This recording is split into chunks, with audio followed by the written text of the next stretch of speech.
De 2000 à 2002, il fut le Premier ministre du Togo. En 2020, Agboyeme Kodjo était candidat à l'élection présidentielle, une élection qu'il dit avoir remportée. 2 ans après la procédure qui l'oppose à l'État togolais, la Cour de justice de la CEDEAO a tranché en sa faveur. Aujourd'hui, il exige d'être rétabli dans ses droits. Agboyeme Kodjo, bonjour. Oui, bonjour. Depuis la présidentielle de 2020, que vous déclarez avoir remportée, vous êtes poursuivi pour atteinte à la sécurité intérieure de l'État, diffusion de fausses nouvelles et troubles aggravés à l'ordre public. Depuis, vous vivez en exil. Vous avez attaqué l'État togolais en justice. La Cour de justice de la CEDEAO vous a donné raison.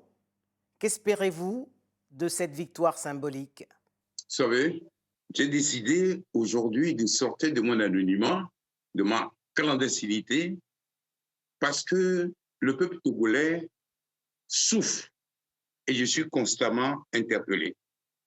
Il ne vous a pas échappé aussi que ça fera 4 ans, jour pour jour, que sur votre chaîne, j'annonçais ma candidature et que je vous affirmais que je remporterai cette élection.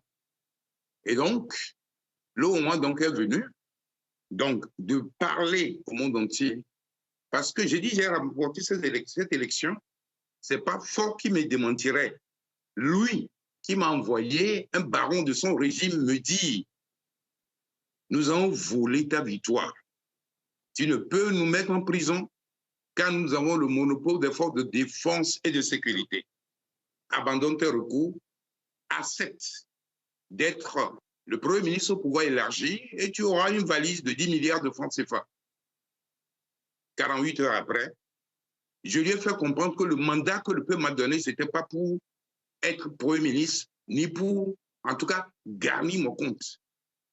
Ce n'est pas non plus le président Emmanuel Macron qui me démentirait, puisque interpellé le 26 mars 2020 sur la diffusion donc de faux messages de félicitations donc sur RFI, il répondit ni la France, ni l'Allemagne, ni l'Union européenne ne l'ont reconnu.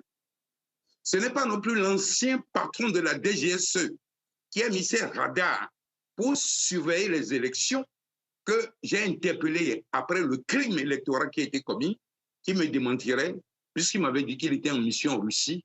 Au retour, on lui a dit que j'ai gagné de façon éclatante cette victoire, enfin ce scrutin, mais que Fora a réussi encore à se maintenir en volant. Donc, le peuple togolais sait que je suis le gagnant. J'ai reçu plein d'invitations. Aucun corps intermédiaire n'a reconnu la victoire de Fort. Et on dit sur RFI, comme quoi qu'on a reconnu. Donc, la procédure, vous la connaissez. Et qu'est-ce que vous attendez aujourd'hui des autorités togolaises? Les autorités togolaises qui reconnaissent, d'abord même les autorités françaises, qui reconnaissent que Fort n'a pas gagné. Et je vous dirai également donc au lendemain donc du hold-up, j'ai envoyé une délégation à Abuja rencontrer monsieur le président Goodluck, qui dit qu'il va intervenir pour que tout le monde la CEDEAO rectifie le tir. Le chef de mission de la CEDEAO à cette élection, coincé, était obligé de m'avouer que Fort n'est pas le fruit du processus électoral, mais que c'est la France qui a demandé de le maintenir. Je souhaite du moins qu'on mette fin à la subversion du droit international et que la victoire du peuple togolais soit reconnue. Vous avez été le Premier ministre de M. Gnassingbé, le père de l'actuel président. Une médiation ne serait-elle pas utile pour vous permettre de rentrer à Lomé et d'être rétabli dans vos droits? Oui, la médiation, nous avons été trahis donc par le G5 parce que l'ambassadeur des États-Unis a refusé de reconnaître les résultats. Le département d'État américain a envoyé une note demandant au pouvoir togolais de procéder à un décompte bureau de vote par bureau de vote. Ils ont refusé. Et donc, la médiation, moi je suis prêt. Mais il faudrait du moins que le médiateur soit impartial et incorruptible. Parce que nous connaissons les méthodes que le régime en place au Togo utilise. Et donc, pour moi, aujourd'hui, la balle est dans le camp français. C'est-à-dire, est-ce que Emmanuel Macron, demain, parce qu'au moins, du monde, la France n'est pas une république bananière. Vous savez, j'ai des enfants français. Quand on est venu casser ma maison, frapper ma femme, mes enfants, mes proches, et on les a menottés, ils ont interpellé le consulat de France, personne n'a bougé. Ils ont écrit à M. Le Drian, personne n'a bougé. De toute façon, je crois quand même que c'est quelque chose d'extrêmement grave. Parce que quand Foy Sigbe était venu à Paris et qu'il fallait du moins mettre fin à la polémique, M. Le Drian a dit oui, on a envoyé une lettre de courtoisie interpellée par la commission Affaires étrangères de l'Assemblée nationale pour avoir une copie de ce courrier de courtoisie. M. Le Drian répond, ce genre de courrier n'a pas vocation de toute façon à être diffusé. Ah bon? Et c'est sur cette base-là que le député de la nation de Haute-Garonne, M. Sébastien Nadeau, a écrit à Emmanuel Macron de démentir la fausse lettre. Vous savez, nous sommes au 21e siècle. Je n'ai pas commencé la politique là maintenant. Bon, il a été quand même président de l'Assemblée nationale, Premier ministre, président de la Commission Affaires étrangères à l'Assemblée nationale. Je sais comment l'Assemblée fonctionne. Un gouvernement sérieux, lorsqu'il est interpellé par l'Assemblée nationale, réagit. Et donc, pour nous aujourd'hui, c'est la France-Afrique qui maintient fort là. Mais pour éviter donc les événements qui vont se produire, je demande à la diplomatie française de prendre ses responsabilités parce que c'est elle qui est en cause. Comment vous pouvez imaginer que la France, qui est un pays de droits de l'homme, que l'ambassadeur de France assigne des journaux qui dénonçaient l'ingérence française à la justice? C'est pas sérieux. Et donc, moi, tous les Togolais savent aujourd'hui que si Faure est là, c'est que c'est Emmanuel Macron qui le maintient. Je veux que le président Macron puisse respecter ses déclarations dans la clarté et dans la cohérence. Et lui-même a dit que rester trop longtemps au pouvoir, c'est nuisible pour les populations. Et Emmanuel Macron, avec tous les services, sait parfaitement que nous avons gagné les élections et que les messages de félicitations qui ont été diffusés sur RFI sont des fakes. Et donc, on l'a fait dans d'autres pays. Si ils estiment que notre requête est fondée, je souhaiterais qu'ils prennent ses responsabilités pour que le peuple togolais sorte de sa misère et que le peuple togolais ne se sente pas méprisé à la fois par Foy Sigbe et ses réseaux extérieurs.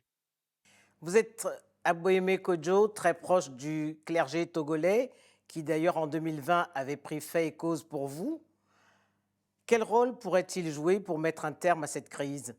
Je crois que le clergé togolais a fait un travail magnifique. Le clergé togolais, dès le lendemain de la fausse victoire du Fort, a sorti un communiqué pour que Fort, ou du moins les organes qui ont organisé les élections, puissent nous rétablir dans nos droits. Rétablir la vérité des urnes. Le clergé continue de travailler. Mais en fait, du moins, Fort a un rêve. C'est qu'il veut mourir au pouvoir. Mais il va partir. Parce que lui-même ne savait pas qu'il allait ramasser une déculottée le 22 février 2020. Je dis et je répète que lui-même m'a envoyé un des barons de son régime me dit « Nous avons volé ta victoire. Mais vous ne pouvez pas nous envoyer en prison parce que c'est nous qui avons le monopole des forces de défense et de sécurité. Accepte le poste de Premier ministre au pouvoir élargi et ils sont de 10 milliards. Il ne peut pas le nier. Comment je dirais, le messager est là et également un autre membre du gouvernement a envoyé un avocat, mon avocat, me dit d'abandonner ma requête, qu'eux aussi vont abandonner la fausse poursuite judiciaire qu'ils ont engagée de mon contre moi. Et d'ailleurs, ils ont été déboutés et humiliés donc par la CEDEAO. Et donc, je demande aujourd'hui justice au peuple togolais. Et je demande aux hommes politiques français, aux démocrates, aux défenseurs des droits de l'homme, tous de venir au secours du peuple togolais. Monseigneur Kodjoro, prélat, du moins Monseigneur Kodjoro, archevêque émérite aujourd'hui 14 ans, se trouve dans le désert de la Suède dans le froid parce qu'on a voulu le tuer. Moi-même, je suis dans la clandestinité depuis 3 ans parce qu'on a voulu me tuer. Parce que j'ai refusé de vendre, de faire un marché gré à gré sur le dos du peuple togolais. Et donc, je considère que c'est un scandale grave, mais que de toute façon, la justice togolaise, la justice française va, en tout cas, que la justice française donc va régler avec des interpellations. Et puis, pour vous dire également que ce qui s'est passé donc le 22 février ressemble à ce qui s'est passé avec le président Sylvanus Olympia. Celui qui est chargé de sa sécurité, lorsqu'on l'a assassiné, on l'a affecté au Cameroun en lui donnant une promotion. Ici, Marc de Vizy, que je fréquente régulièrement, m'a dit, après les élections, je rentre en France. Je vais te donner mes coordonnées. Comme ça, lors de tes passages à Paris, eh bien, tu viens me voir. Trêve de plaisanterie. Je veux dire donc au président Macron, je m'appelle Agbeo Mekodjo. J'ai eu la chance de le rencontrer 2 fois lorsqu'il était à Bercy. Je suis très proche d'un de ses amis. On ne me sacrifie pas comme ça et je ne souhaite pas que de toute façon son nom soit inscrit. En tout cas, dans les poubelles de l'histoire de la relation entre la France et le Togo. Agboyeme Kodjo, je vous remercie. C'est plutôt moi qui vous remercie.